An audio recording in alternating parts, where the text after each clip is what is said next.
পেরিনিয়ামকে আমরা দুইটা ভাগে ভাগ করতে পারি, একটা হচ্ছে অ্যানাটমিক্যাল পেরিনিয়াম আর একটা হচ্ছে অবস্টেট্রিক পেরিনিয়াম।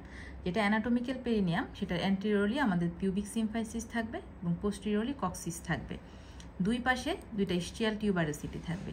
আরও যদি স্পেসিফিকভাবে বলি যে এদিকে অ্যান্টেরিয়রলি এই যে ল্যাটারাল পাশে এদিকে থাকবে আমাদের ইস্টিও পিউবিক র্যামাই এবং এখানে থাকবে আমাদের সেক্রোটিউবারাস লিগামেন্ট, ঠিক আছে। আর এভাব উপরের দিকে থাকবে হচ্ছে আমাদের পেলভিক ফ্লোরের ইনফিরিয়র সারফেসটা এবং নিচের দিকে থাকবে স্কিন থাকবে, বাটক এবং থায়ের স্কিন থাকবে। তো অ্যানাটমিক্যাল পেরিনিয়ামটার সিচুয়েশনটা কোথায়? এটা হচ্ছে আমাদের পেলভিক আউটলেটে থাকে, দেখতে কেমন? Diamond shape.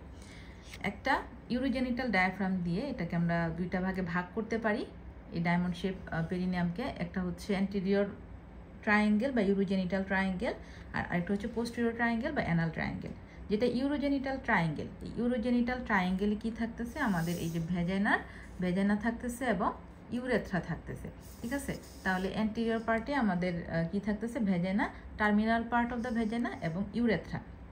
তো এখানে বেশ কিছু মাসলস থাকে, এই মাসলসগুলোকে আমরা দুইটা কম্পার্টমেন্টে ভাগ করতে পারি। কিছু মাসলস থাকে আমাদের সুপারফিশিয়াল পেরিনিয়াল পাউচে, কিছু থাকে ডিপ পেরিনিয়াল পাউচে, এবং এই দুইটা পাউচ একটা ইল ডিফাইন্ড ফাসা দিয়ে সেপারেট করা থাকে। তো সুপারফিশিয়াল পেরিনিয়াল পাউচের কন্টেন্ট বা ফরমেশন এটা সবসময় পরীক্ষায় আসে, খুব ইম্পর্টেন্ট। তো সুপারফিশিয়াল পেরিনিয়াল পাউচটা আসলে কিভাবে তৈরি হচ্ছে আমরা যদি সেকশন করে দেখি, লঙ্গিটিউডিনাল সেকশনে যদি আমরা দেখি যে এই যে লেয়ারগুলো আমরা দেখতেছি, যে এইখানে আমরা জানি যে এই পাশ থেকে এই জায়গাটুকু হচ্ছে আমাদের সুপারফিশিয়াল ফ্যাটি লেয়ার, এইগুলো হচ্ছে ফ্যাট। আর এটা হচ্ছে ডিপ মেমব্রেনাস লেয়ার, যেটা আরেকটা নাম হচ্ছে কলিস ফাসা, ঠিক আছে। এই কলিস ফাসা আর এটা হচ্ছে সুপারফিশিয়াল ফ্যাটি লেয়ার। আর ভিতর দিকে যদি চিন্তা করি এটা হচ্ছে ইউরোজেনিটাল ডায়াফ্রাম। ইউরোজেনিটাল ডায়াফ্রামের দুইটা লেয়ার থাকে, একটা হচ্ছে superior border of the urogenital diaphragm আর একটা inferior layer of the urogenital diaphragm.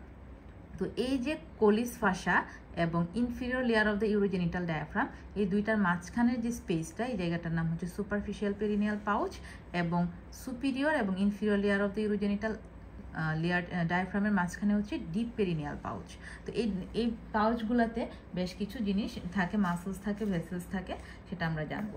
তো সুপারফিশিয়াল পেরিনিয়াল পাউচ যেটা, সেটার কন্টেন্টগুলো কি? সেটার কন্টেন্ট অলরেডি আমরা পড়লাম যে ইউরোজেনিটাল ট্রায়াঙ্গেলের মধ্যে কি থাকে? Lower part of the vagina এবং ইউরেথ্রা থাকে। আর কি থাকে?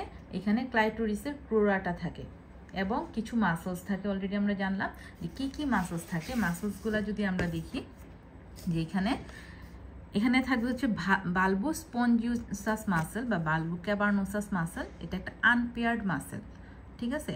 আর দুই পাশে থাকবে ইস্টিও ক্যাভার্নোসাস মাসেল, যেগুলো হচ্ছে পেয়ার্ড মাসেল, এবং এই পাশে থাকতেছে আমার সুপারফিশিয়াল ট্রান্সভার্স পেরিনিয়াল মাসেল, ঠিক আছে। তাহলে এই যে মাসলগুলা, এর মধ্যে আমার বালবো স্পঞ্জিওসাস বা বালবো ক্যাভার্নোসাস সেটা হচ্ছে আনপেয়ার্ড, ইস্টিও ক্যাভার্নোসাস এবং সুপারফিশিয়াল ট্রান্সভার্স পেরিনিয়াল মাসেল যেটা হচ্ছে পেয়ার্ড মাসেল, এবং পেয়ার্ড আরেকটা অর্গান থাকে এখানে, সেটা হচ্ছে বার্থুলিন গ্ল্যান্ড। এছাড়া আমাদের ক্লোরা অফ দ্য ক্লাইটোরিস থাকে এবং ক্লাইটোরিসকে সাপ্লাই দেয় এরকম কিছু ভেসেলস, নার্ভস, এই জিনিসগুলোও এখানে থাকবে। এগুলো হচ্ছে সুপারফিশিয়াল পেরিনিয়াল পাউচের কন্টেন্ট। আমরা যদি আরেকবার একটু বলি যে কী কী, lower part of the vagina, urethra, crura of the clitoris, then superficial transverse perineal muscle যেটা হচ্ছে paired muscle, ischio cavernosus muscle এটাও paired muscle, bulbo cavernosus muscle সেটা হচ্ছে আনপেয়ার্ড মাসেল, বার্থুলিন গ্ল্যান্ড সেটা হচ্ছে পেয়ার্ড গ্ল্যান্ড। এছাড়া কিছু ভেসেলস থাকবে এবং নার্ভস থাকবে। আর যদি ডিপ পেরিনিয়াল পাউচ যেটা আমরা অলরেডি পড়লাম, যেটা তৈরি হচ্ছে কিভাবে আমার সুপারফিশিয়াল সুপিরিয়র এবং inferior layer of the urogenital ডায়াফ্রামের মাঝ দিয়ে। তো এখানে কি মাসল থাকতেছে? এখানে থাকে ডিপ ট্রান্সভার্স পেরিনি মাসল, যেটা সুপারফিশিয়াল ট্রান্সভার্স পেরিনি ছিল, এখানে সেটা হচ্ছে ডিপ ট্রান্সভার্স পেরিনি মাসল, ঠিক আছে। এছাড়া আর কি কি থাকতেছে? কিছু ভেসেলস এবং নার্ভস থাকবে। ডিপ পেরিনিয়াল পাউচের কন্টেন্ট। দেন আসি আমরা হচ্ছে অ্যানাল ট্রায়াঙ্গেল। অ্যানাল ট্রায়াঙ্গেল কোনটা? অ্যানাল ট্রায়াঙ্গেল হচ্ছে এই অংশটুকু। তো অ্যানাল ট্রায়াঙ্গেলের তেমন কোনো অবস্টেট্রিক ইম্পর্টেন্স আমাদের নেই। এখানে কি কি থাকবে? অ্যানাল ক্যানেলের টার্মিনাল পার্টটুকু থাকবে। আর কি থাকবে? স্ফিংটার থাকবে, অ্যানোকক্সিজিয়াল বডি থাকবে, দুই পাশে থাকবে হচ্ছে ইস্টিওরেক্টাল ফোসা থাকবে দুই পাশে, যেখানে ইস্টিওরেক্টাল ফোসা থাকবে। আর কি থাকবে? কিছু ব্লাড ভেসেল, নার্ভস এবং লিম্ফেটিক্স থাকবে।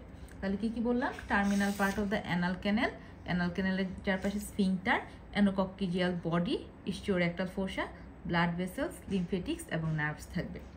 দেন আমরা আসি হচ্ছে অবস্টেট্রিক পেরিনিয়াম, যেটা আরেকটা নাম হচ্ছে পেরিনিয়াল বডি, বা আমরা বলতে পারি এটা হচ্ছে পেরিনিয়ামের হচ্ছে সেন্ট্রাল পয়েন্ট। দেখতে কীরকম? এটা হচ্ছে একটা পিরামিডাল শেপ।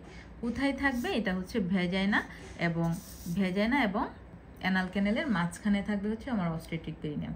4 × 4 সেন্টিমিটার এটার কি, এবং এটা দেখতে হচ্ছে এরকম, ঠিক আছে?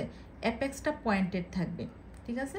এবং শেষ পর্যন্ত এটা রেক্টোভেজানাল সেপ্টাম হিসেবে কন্টিনিউ করে যাবে। আর বেসটা হচ্ছে স্কিনের দিকে থাকবে, মানে এই দিকে হচ্ছে বেসটা থাকবে, আর ভিতরের দিকে হচ্ছে আমার অ্যাপেক্সটা থাকবে। তো অবস্টেট্রিক্যাল পেরিনিয়ামটা খুব ইম্পর্টেন্ট। এখানে যে কন্টেন্টগুলো থাকতেছে, 2 ধরনের কন্টেন্ট থাকতেছে অবস্টেট্রিক্যাল পেরিনিয়ামে। আমরা এখান থেকে যদি একটু দেখি, আচ্ছা, তাহলে এই অবস্টেট্রিক পেরিনিয়ামে থাকতেছে আমার সুপারফিশিয়াল ফ্যাটি লেয়ার, তারপরে হচ্ছে ডিপ মেমব্রেনাস লেয়ার বা কোলিস ফাসা, সুপিরিয়র এবং inferior layer of the urogenital diaphragm, ঠিক আছে? সবগুলো হচ্ছে ফাসা।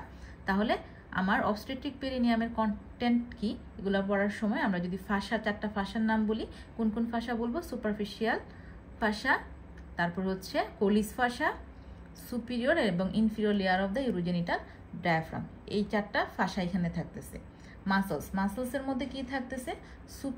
সুপারফিশিয়াল এবং ডিপ ট্রান্সভার্স পেরিনি মাসেল, ঠিক আছে? সুপারফিশিয়াল এবং ডিপ ট্রান্সভার্স পেরিনি মাসেল, যেটা হচ্ছে ট্রান্সভার্স পেরিনি মাসেল। এটা সুপারফিশিয়াল এবং ডিপে যেটা আছে সেটাও আমার হচ্ছে অবস্টেট্রিক্যাল পেরিনিয়ামে থাকতেছে, সুপারফিশিয়াল এবং ডিপ ট্রান্সভার্স পেরিনি মাসেল। আর কি থাকতেছে? বালবো স্পঞ্জিওসাস মাসেল, মাঝখান দিয়ে যেটা আসতেছিল সেই মাসেলটাও আমার পেরিনিয়ামে এসে শেষ হচ্ছে। এবং লিভেটর অ্যানায়ের আমরা জানি যে পিউবোকক্সিজিয়াস মাসেলের 3টা পার্ট থাকে, পিউবো ভ্যাজাইনালিস, পিউবো রেক্টালিস, তারপরে পিউবো অ্যানালিস। এই সবগুলা মাসেলকে একসাথে আমরা কি বলি? পিউবোকক্সিজিয়াস মাসেল। এটা 2 পাশ থেকে আসতেছে, এটা একটা পেয়ার্ড মাসেল। তো এই মাসেলগুলো এখানে থাকে। তাহলে কি বললাম? সুপারফিশিয়াল এবং ডিপ ট্রান্সভার্স পেরিনি মাসেল, যেটা পেয়ার্ড মাসেল, বালবো স্পঞ্জিওসাস, যেটা হচ্ছে আনপেয়ার্ড, এবং পিউবোকক্সিজিয়াস, এটাও হচ্ছে পেয়ার্ড মাসেল। এবং দেখা যায় এই স্ফিংটার অ্যানা এক্সটার্নাসের কিছু ফাইবার থাকে। তো এদের সুবিধাটা কি? এদের সুবিধাটা হচ্ছে এরা লিভেটর অ্যানাইকে সাপোর্ট দিচ্ছে। দেখা যায় ডিরেক্টলি সে পোস্টেরিয়র ভেজানাল ওয়ালকে, পেরিনিয়ামটা পোস্টেরিয়র ভেজানাল ওয়ালকে ডিরেক্টলি সাপোর্ট দিচ্ছে, আর ইনডিরেক্টলি অ্যান্টিরিয়র ভেজানাল ওয়াল সাথে ব্লাডার এবং ইউটেরাসকেও কিছুটা সে সাপোর্ট দিচ্ছে। তো চাইল্ড বার্থের সময় দেখা যায় এই অবস্টেট্রিক্যাল পেরিনিয়ামটা প্রায় সময় টিয়ার হয়ে যেতে পারে, অবস্টেট্রিক্যাল পেরিনিয়াম, এবং আমরা যে এপিসিওটমি দিই সেটা এই অবস্টেট্রিক্যাল পেরিনিয়ামই আমরা দিয়ে থাকি।